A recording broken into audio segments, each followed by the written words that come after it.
Escuela de Contemplación Salmos. Palabras desde el silencio.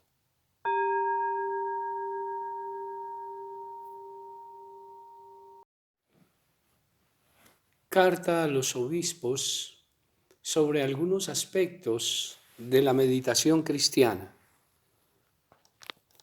Su nombre formal, Orationis Formas, en latín. Firmado por el cardenal Joseph Ratzinger bajo el pontificado de Juan Pablo II. La carta fue promulgada en esa fecha, 15 de octubre de 1989, pero fue presentada abiertamente el 14 de diciembre de ese mismo año en la fiesta de San Juan de la Cruz. Fue intencional la escogencia de esas fechas porque son los dos grandes maestros de oración y de contemplación de la tradición cristiana. Ambos de la misma comunidad, los carmelitas, y ambos reformadores de los carmelitas. Santa Teresa es la de la idea reformar las carmelitas y entonces crea las carmelitas descalzas y le pide a este joven sacerdote, apenas llevaba un año de ordenado, que la acompañe en la tarea para formar los carmelitas descalzos, la línea masculina, y él ayude porque él pensaba irse de Cartujo. Y entonces su línea era la contemplación y ella pues vio en este joven sacerdote la mano que le podría ayudar. Y efectivamente de eso se encargó San Juan de la Cruz, de hacer la reforma del Carmelo para la línea masculina. Santa Teresa escribió muchas cosas en su vida y las publicó también. Algunas de esas se las secuestró la Inquisición porque las veía sospechosas. En cambio, San Juan de la Cruz escribió mucho, pero nunca publicó nada. Solo se publicó después de que él murió.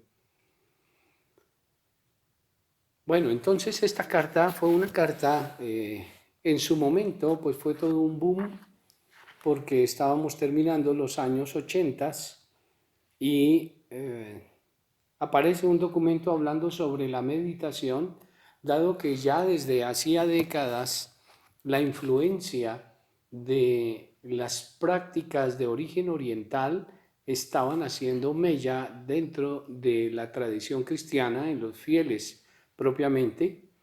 Además, porque ya muchos sacerdotes y religiosos se habían ido a Oriente a formarse en tradiciones orientales y estaban trayendo hacia Occidente sus conocimientos, sus prácticas, lo que habían aprendido. Y entre ellos nombro al padre Hugo Enomilla Lasal, jesuita que vivió 60 años en Tokio, y él llevó a mucha gente hacia allá, y a otras personas, incluyendo a mi maestra, la religiosa Ana María Schluter Rodés. Ellos pues trajeron mucho, se la pasaban por todos lados, por toda Europa y moviéndose, anunciando pues lo que habían aprendido, en concreto sobre el Zen. Pero otros también se habían movido, entre esos el padre John Main, había estado en la India, había conocido a través de un gurú su práctica y entonces vio que eso era importante, aunque también obviamente le costó integrarlo en su práctica dentro de la comunidad benedictina a la que pertenecía. Y muchas otras personas, laicos también, estuvieron formándose, hubo algunos que hicieron un proceso interesante, aunque no completo. Entonces ya se veía la influencia, ya mucha gente iba a practicar, buscaba hacer prácticas de yoga, prácticas de zen, formas de meditación venidas de Oriente, y eso en Europa estaba moviéndose muy fuerte en los años 80, ya estaba muy fuerte. Entre otras porque lo que se ofrecía en las parroquias o lo que normalmente ofrecían los sacerdotes era siempre la oración devocional verbal, y esto pues no respondía a las búsquedas espirituales de muchas personas. Y eso es importante tenerlo presente, que hay una búsqueda interior y no siempre se está respondiendo. Y las respuestas siempre han estado incluso dentro de la iglesia.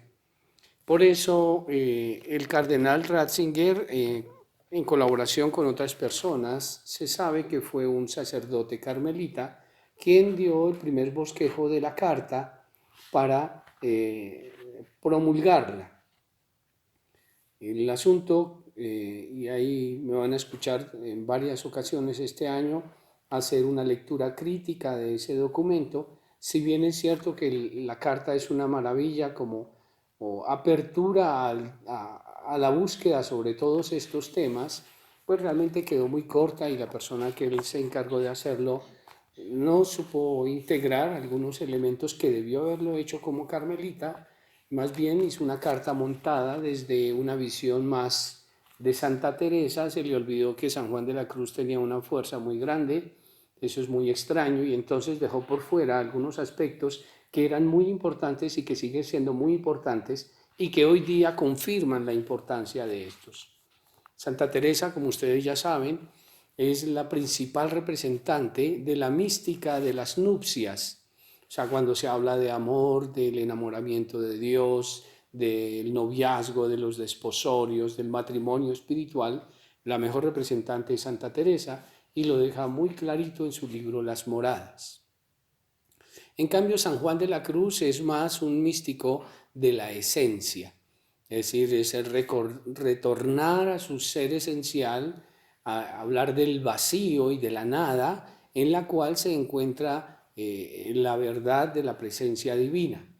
Y entonces, pues esa línea no la tuvo en cuenta quien hizo el primer bosquejo, fue la base del documento, y pues cayó un poco en la trampa y hasta hace críticas duras, por lo menos menciona a Eckhart de un modo poco amable, y eso es un error.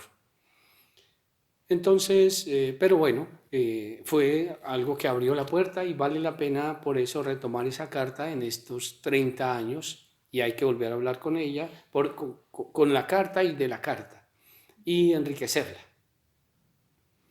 Le comenté eso precisamente al cardenal, le dije pues tengo una lectura crítica de ese documento y creo que se pueden hacer muchas cosas, aprovechemos. Él dijo pues estamos en los 30 años, es la oportunidad de oro.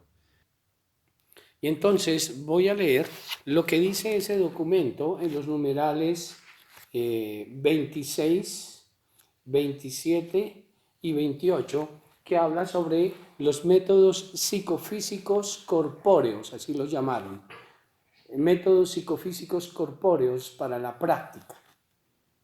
Dice de esta manera: la experiencia humana demuestra que la posición y la actitud del cuerpo no dejan de tener influencia sobre el recogimiento y la disposición del espíritu. Todo esto lo hablamos en el retiro de introducción y ustedes siempre me oyen hablar de esto. Cuando usted está mal sentado, pues es evidente que hay una distracción dentro de usted. No es pecado, no es problema, no se condena, solo empecemos a ayudarle al cuerpo para que me ayude a entrar interiormente al recogimiento que me lleva al anclaje en el espíritu. Esto constituye un dato al que han prestado atención algunos escritores espirituales del Oriente y del Occidente cristiano. Eso ya se ha hablado en la Iglesia, en la vida cristiana, tanto en Occidente como en Oriente, más en Oriente ciertamente. Sus reflexiones, aún presentando puntos en común con los métodos orientales no cristianos de meditación, ya el documento reconoce que hay elementos comunes.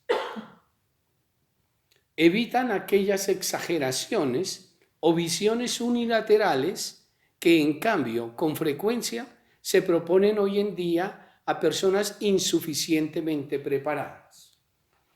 Esto lo traduzco. Entonces, algunas personas creen que, por ejemplo, solo porque ya me senté en loto, yo ya soy un iluminado, yo ya soy un místico. cuando muchas personas se pueden sentar en loto simplemente por su disposición corporal. A algunos nos cuesta sentarnos siquiera en banqueta, otros más por su cuerpo y etcétera. Y entonces exageran cuando creen que ya alguna práctica corporal es en sí mismo todo. Los autores espirituales han adoptado aquellos elementos que facilitan el recogimiento en la oración, reconociendo al mismo tiempo su valor relativo. Son útiles si se conforman y se orientan a la finalidad de la oración cristiana.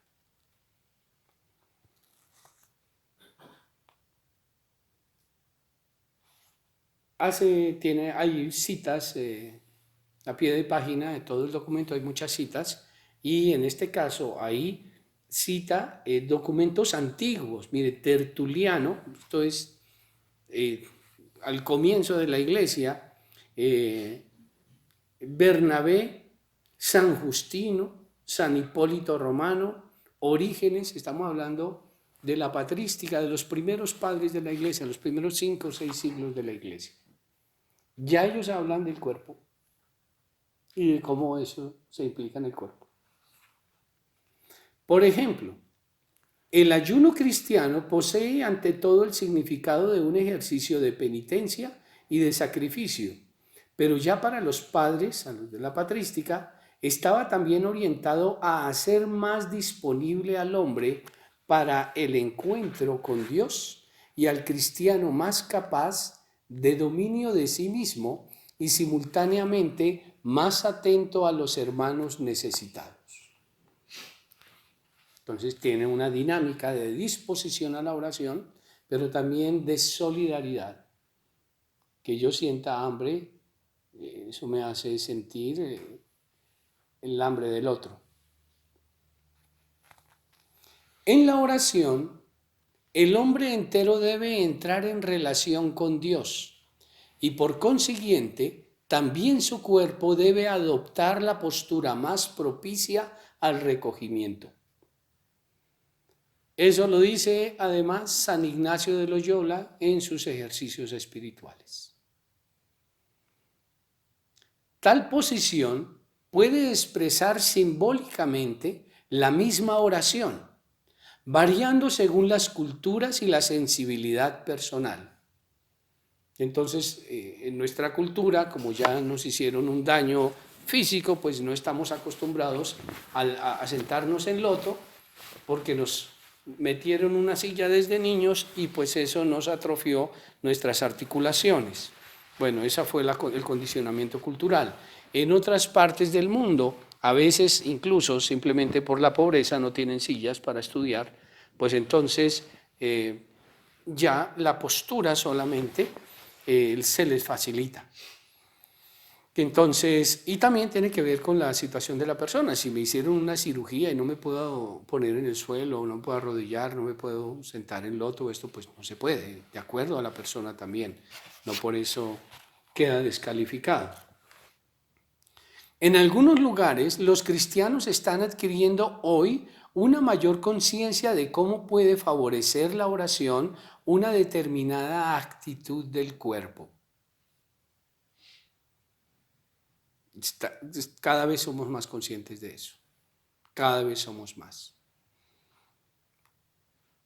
Algunos pues se siguen extrañando de que hagamos preparación con ejercicios antes de orar, porque no ven la relación.